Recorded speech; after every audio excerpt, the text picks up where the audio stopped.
Can you talk a little bit about how Mountain BizWorks looks at different candidates? So what's the process for them to come to you, and how do you evaluate this is a bankable one and this one isn't? Sure, absolutely. So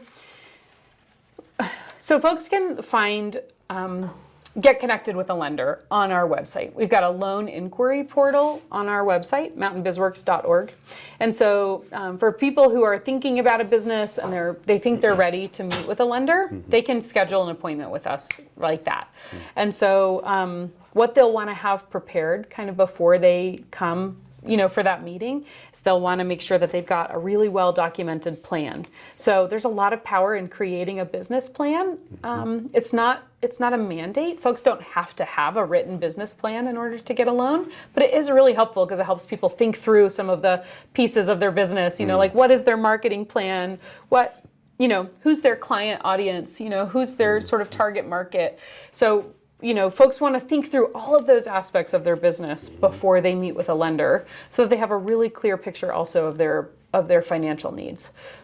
So do they do that plan on their own and then come see you, or do you possibly help them with that? Yeah, so when folks come to us and their plan is like not fully cooked, like they've got this great idea, but they maybe haven't thought through all the details, they can take a class with us. So we have a really amazing class called Foundations, 6 weeks, it's 3 hours every week, plus there's homework in between. So it's pretty intensive. I'm sure your students can really... That sounds familiar. Yeah, right. I'm sure your students can identify with that. But the idea is to like really put the rubber to the road and like figure out what the plan is. And sometimes folks find out that their plan's not viable, and that's good learning too, before you throw away a bunch of years and a bunch of your own money, chasing a dream that maybe doesn't add up the way you hope it will. But so we have lots of classes at Mountain BizWorks, and part of the reason that's really different than other CDFIs. Most CDFIs don't do any kind of learning in addition to the lending. But what we've found is that entrepreneurs have energy, great ideas, the ability to like really identify and solve community problems, but they don't always have all of the skills rounded out to actually be a business person.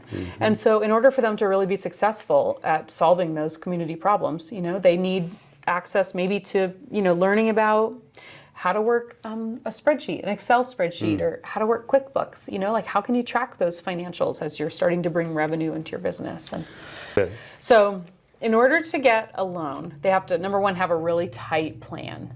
So I was looking at some of the lineup for what y'all are doing in your entrepreneurship program here, and it's like, oh yeah, those are all the things you're gonna need. So like, don't come to a meeting with a loan officer before you've done each one of those weeks of your things your class is gonna cover. Like you should really know what your target market is and what your marketing approach is gonna be. Are you marketing your business to other businesses, or are you marketing your business to direct to consumers? So, and that's B2B or B2C. So there's lots of kind of jargon out in the world, but they're really good principles to kind of understand what is your business positioned to do, what problem is it positioned to solve, and how are you gonna do it?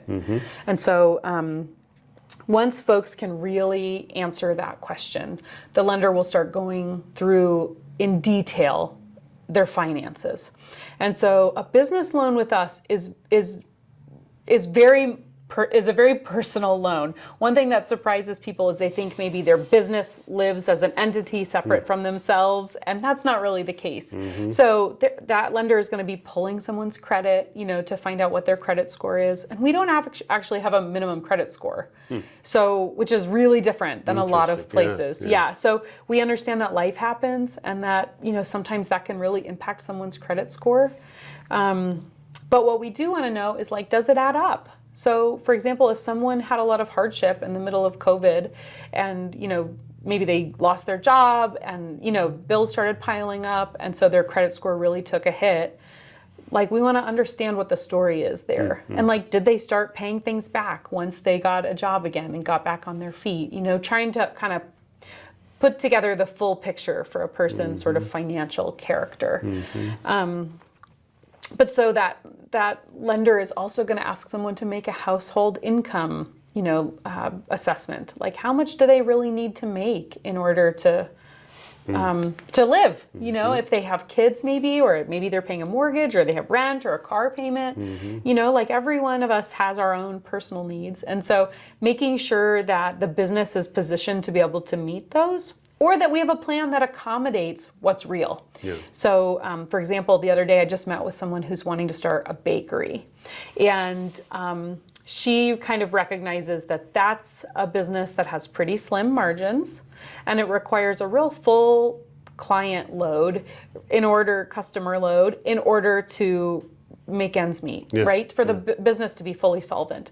And so she has a plan to work on weekends. She's going to be doing some bartending and some work in restaurants on weekends, Friday, Saturday, Sunday, for the first 6 months at least. And, you know, her having that plan let me know that she really had thought through what her needs were going to be. What is the reality of starting a new business? You know, she's not going to open the doors and have 100%, you know, customer a full deck or whatever on that first day. Right. And so she's got a plan for how she's going to meet some of her own personal needs and help the business have time to grow. Yeah, I've had several conversations with startups where they didn't really factor in how they're going to get a paycheck out of all this.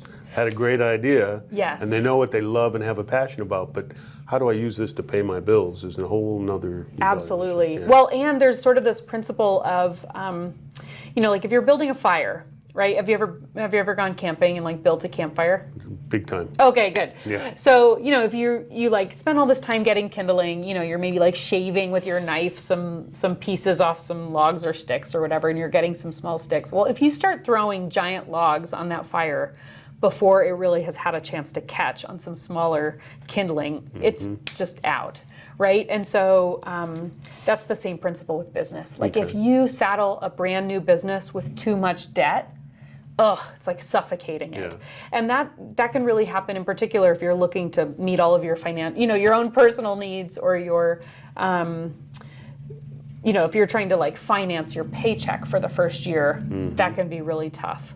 And so sometimes it takes some real creative problem solving from folks, and it's not an easy path starting a business, you know. And with that, do you have certain terms that you offer? Can loans be different lengths for different people and different businesses? They absolutely are. Yeah. So we really try to create terms that will support the business's success. So in general, I would say that we do, someone can expect to pay back for every $10,000 that their loan is, you can add a year to the term of the loan. And so if they're doing a $100,000 loan, perhaps that looks like, usually we don't go too far beyond 5 years. If they're getting a loan for commercial real estate, that looks longer. It can be 20 or 30 years. But in general, trying to keep the terms of the loan down to what's reasonable based on what that business's needs are and what its ability to repay.